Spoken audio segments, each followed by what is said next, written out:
Hello everyone, this is presentation from Group 13A. Topic is Problem of Being in the Early Ancient Philosophy. Here are some ancient Greek philosophers and their problem they attempted to respond.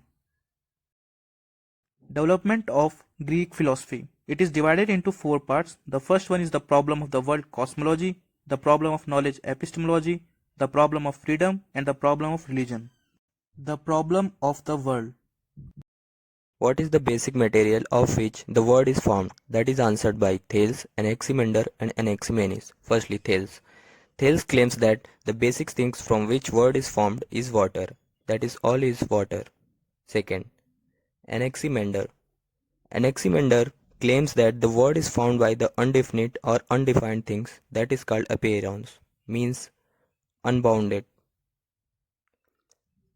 Third, Anaximenes said that the everything comes and arises from air. The breath is a source of the life of which the human soul is made, so everything originates from air. The first question of philosophy is that which only deals with the basic materials, only it does not tells about order of which creation is based. Thus, the second question, in what consists its fundamental form, its principle of order? Pythagoras attempts to answer the question not only the basic principle, that is all is number.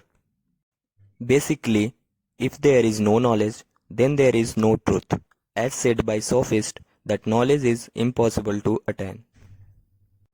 Then Socrates came, who gave way to Plato and Aristotle. Socrates said that harmony or agreement is inherent in disagreement.